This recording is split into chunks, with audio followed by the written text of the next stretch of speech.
صباح السكر. ان شاء الله النهارده هنعمل اكله اقتصاديه جدا وكل البيت هيحبها. يلا بينا يلا بينا بقى.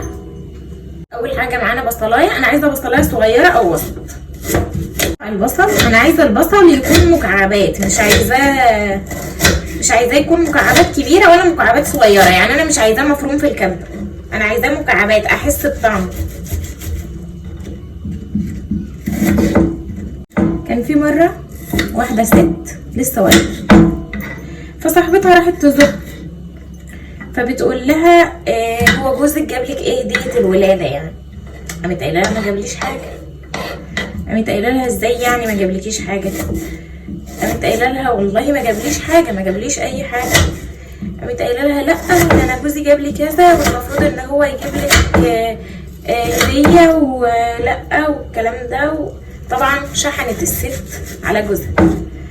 فالست بقى اول لما جوزها جه البصل، فالست اول لما جوزها جه قامت متخانقه معاه ودبه معاه خناقه كبيره، فهو طبعا مسكتش فاتخانق معاها وزعقوا والخناقه كبرت، فالراجل قام مطلقها في وسط الخناقه، قام قايل لها انت طالقه.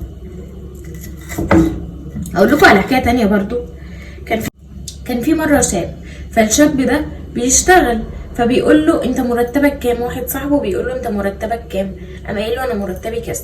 قام قايل له ازاي؟ ده صاحب الشغل ده مش مقدرك، ده المفروض يبقى مرتبك كذا، ده ايه ده انت بتقدم شغل ببلاش كده فطبعا هو اتضايق، فقام رايح متخانق مع صاحب الشغل.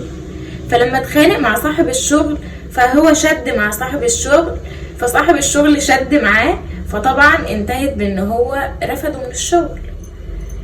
فده معناه حاجه واحده بس، ان احنا ما نرميش ودنا للناس. محدش عارف داخليات امورنا ايه، محدش عارف الواحد عايش ازاي، محدش عارف الحلو بتاعك ايه ولا الوحش بتاعك ايه.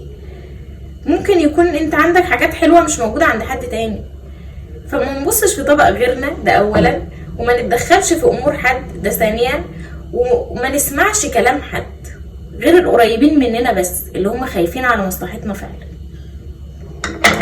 خلصنا البصل،